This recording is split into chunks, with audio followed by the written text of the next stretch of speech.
When I was going to school, I had a few great teachers and a lot of mediocre teachers.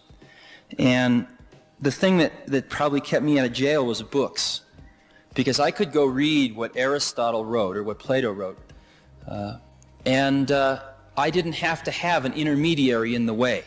And a book was a phenomenal thing. It got right from the source to the destination without anything in the middle.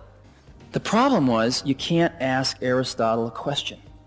And I think as we look towards the next 50 to 100 years, if we really can come up with these machines that can capture an underlying spirit or an underlying set of principles or an underlying way of looking at the world, then when the next Aristotle comes around, then maybe someday after the person's dead and gone, we can ask this machine, hey, what would Aristotle have said? What about this? And maybe we won't get the right answer, but maybe we will. And that's really exciting to me. And that's one of the reasons I'm doing what I'm doing.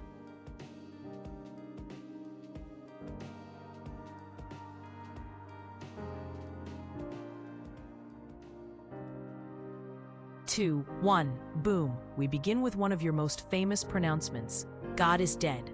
When you first wrote that in the Gay Science and repeated it in Zarathustra, was that meant as a diagnosis, a provocation, or a prescription? When I wrote it, I did not cheer. It was a diagnosis first. The Christian God had become unbelievable, and that unraveling threatened the moral scaffolding of Europe. As a provocation, it was meant to wake a culture that was sleepwalking through its erosion. As a prescription, it urged the urgent creation of new values, because without them, the emptiness opens into nihilism.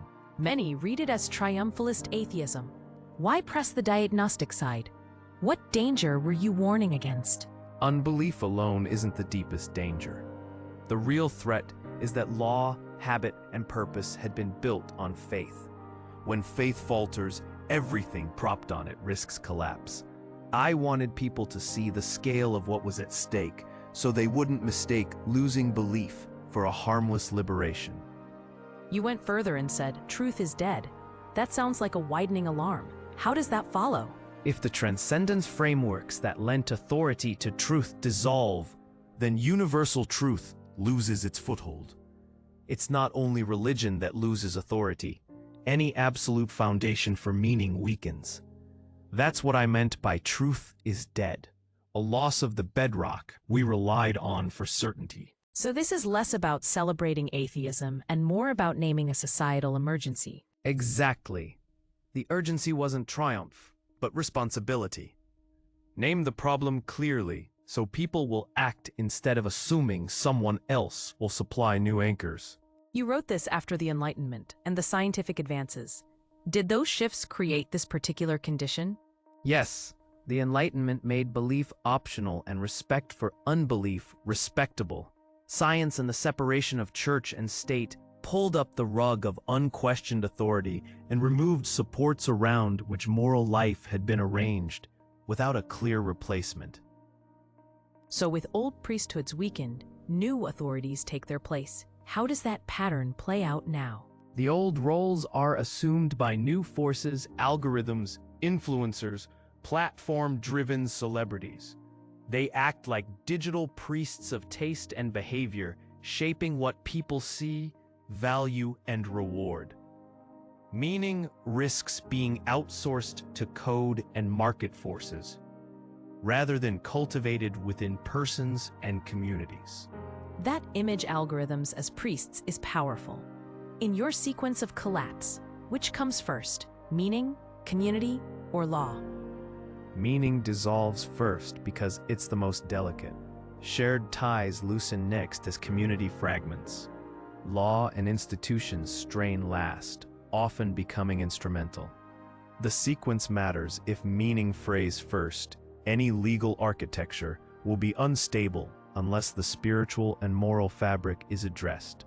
So the real battleground is the inner and communal life before we legislate solutions. Yes, address the sources of value and the shared stories people live by, or the laws will simply codify deeper fragmentation. You proposed one cultural reform to resist mass nihilism, sacred literacy.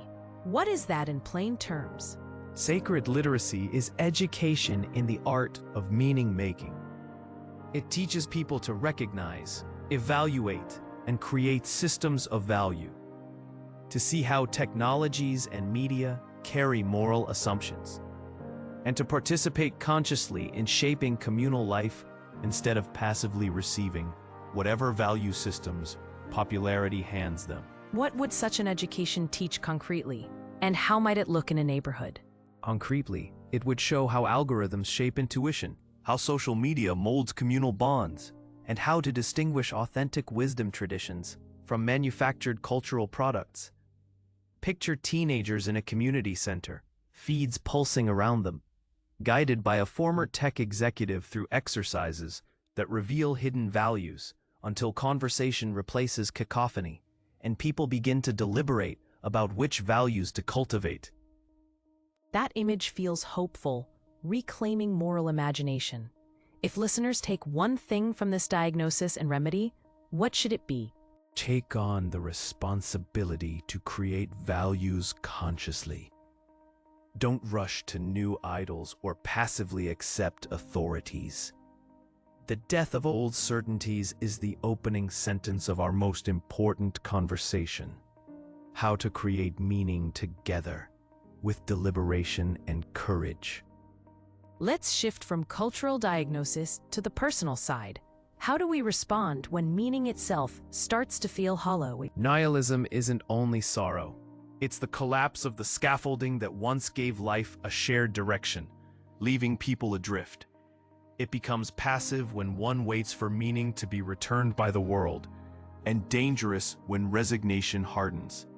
Yet the collapse can open a clearing for creation if one will not merely inherit, but author new values. You use the image of descending into an abyss before rising, dying the great death. That sounds final. How is it practical for someone in despair? The abyss is when old certainties fail. To die there is to let inherited values lose their hold, so you're not hiding behind ghosts. Painful as it is, that clearing makes space for a self that chooses and crafts values anew. The return to life is active work, what I call amor fati, the love of one's fate. Amor fati sounds like acceptance. How does someone begin to hear the higher self when body and culture pull the other way? A higher self insists on becoming and self-legislation. Start with solitude and bodily attentiveness. Morning writing to map inner currents. Walking with attention to sensation, and reading that stirs life. These small disciplines align body and spirit so the higher voice can be heard and acted upon instead of being drowned out.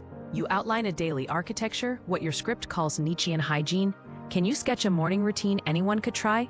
Begin before the day is crowded. 20 minutes of dawn writing to map your inner current.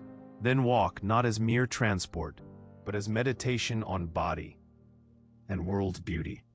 Add a brief reading that affirms life, poetry, philosophy, narrative, and keep it consistent, so mornings become rehearsals for value-making rather than passive consumption. Beyond daily practices, you propose deeper work, value archaeology and aesthetic immersion. How does one excavate inherited values without falling into blame? Value archaeology is disciplined inquiry. Identify an inherited belief, trace its origin, who gave it to you and why, and decide whether it serves your flourishing. It's not blame, but a laboratory of choice. Aesthetic immersion, creating in small daily acts, trains the soul to legislate values, rather than merely consume them. The vignette of Maya, candles, notebooks, music. How do such acts teach that meaning is built rather than found? Maya's small rituals focus attention, cultivate love for life, and accumulate into a practice of self-creation. Repeated, modest acts make meaning a craft anyone can learn. You also imagine communal rituals and an overcoming academy. How do shared forms avoid becoming hollow ceremonies or elitist posturing? Design secular sacraments that acknowledge difficulty while celebrating creative resilience. Monthly affirmation circles to exchange practical responses, seasonal overcoming festivals for communal art projects, and an academy emphasizing diagnostic honesty, peer accountability, and reality testing. Grounded in humility and dialogue, these practices cultivate responsibility rather than superiority. If someone wants a sign they're moving from passive nihilism into active overcoming, what should they watch for? Look for a shift from merely enduring suffering to shaping it, from complaint to asking what you might create in the face of pain. Increased creative output, sustained community involvement, and the habit of testing chosen values in ordinary life. Most deeply, the capacity to love one's fate, amor fati, is the sign the will to create is returning. From individual practices to communal ideals, let's talk about one of your most controversial figures, the Übermensch. Critics turned it into a terrifying political slogan. Plainly, what did you mean by the Overman? The Übermensch is a call to personal self-discovery and self-overcoming. Someone who affirms life completely and becomes their own determiner of value. It was meant as an invitation to deeper individuation, not a mandate for racial or political supremacy. The tragedy is that my inward existential ideal was reshaped into an excuse for shallow power. You set the Übermensch against Christianity's otherworldliness. Why is that contrast central? Christianity often shifts meaning away from this life into an imagined beyond. The Übermensch proclaims the will to give meaning to life on earth, to create values rooted in our earthly existence rather than await salvation. It's a radical this-worldly turn. Become a creator of value here and now. How does the death of God push the need for such a figure? With God gone, old authorities vanish. That vacancy demands re-evaluation. The Übermensch steps into the void as someone who creates life-affirming values instead of clinging to reactive negations of life. Value creation falls to courageous, self-determining individuals. Some interpret the Übermensch as a license to dominate others. How do empathy and helping others fit into this ideal? The Übermensch is fundamentally about internal transformation, not external conquest. It can even be willing to sacrifice for humanity's improvement. The ideal frees people from institutional constraints so they can create meaning that benefits human flourishing, not justify oppression. There were earlier uses of similar phrasing. Does that historical pedigree change how we should read your version? It shows the idea was in circulation, but my use gives it existential force, an invitation to create values on earth. Historical usage doesn't justify later political contortions. Read my work in context, not as a slogan. Given the distortions, what's the corrective reading you recommend today? Recenter the Übermensch on individual value creation, life affirmation, and psychological integration. Emphasize it as an existential ideal, encouraging creation and helping others break free from stifling institutions, not as a program for domination. Now consider modern technologies, biotech AI augmentation. Could they produce or enable the Übermensch? Technologies present possibilities but cannot produce the Übermensch by themselves. They are instruments, helpful if they serve authentic value creation and psychological integration, dangerous if they reproduce domination or substitute inner work with external fixes. If we treat the Übermensch as a moral ideal, how do enhancements fit? Enhancements matter only insofar as they facilitate authentic value creation and life affirmation. If they empower creativity and self-awareness, they can serve the ideal. If they merely extend power or entrench reactive morality, they fail the test. As a psychological posture, can machines adopt or support the stance of saying yes to life? The stance is what's decisive. Complete affirmation and self-determination. Technology cannot guarantee that posture. An enhanced human might adopt it, but inner work remains essential. If an AI claimed Übermensch status, it would need to demonstrate genuine affirmation, not just superior function. Could tools ever replace the inner struggle that creates the Übermensch? Tools might assist or accelerate transformation, but cannot replace the inner struggle. The Übermensch arises from wrestling with limits. Removing those struggles risks a simulacrum rather than genuine self-overcoming. Technologies that open new pathways for creativity can help if used with care and purpose. So should we fear or pursue enhancement technologies? Pursue those that foster authentic value creation and human flourishing. Reject those that entrench domination or bypass inner work. Always ask whether a technology helps us affirm life and create values rather than merely increasing power. That brings us to the thought experiment you called eternal recurrence, a cosmic test that can function as therapeutic affirmation. Tell us about that alpine moment and why you called it the fundamental idea. Walking beside a pyramid-like rock, far beyond ordinary life, but thought arrived, not as theory, but as an ordeal. Imagine a demon whispering that your life, every pain and joy, must be lived over and over, exactly the same, for eternity. In that nocturnal intensity, it seized the body and demanded a visceral answer. That's why I called it fundamental. You frame it as a psychological probe, not a metaphysical claim. Why insist on exact sameness instead of a looser, cyclical return? The cruelty is in the exact repetition, the same sequence, the same details. So there's no consolation of progress. The test is whether you can affirm your life without reservation. Loosen the sameness, and you lose the force of the ordeal. That sameness sounds unbearable. Why force someone to face it? The test strips away rationalizations and exposes the posture of your soul. If you can love even your errors and sufferings as necessary parts of your life, then you have reached a profound affirmation. Is the verdict intellectual or bodily? It's bodily. You feel a shudder or a glow. The chest tightens or the heart soars.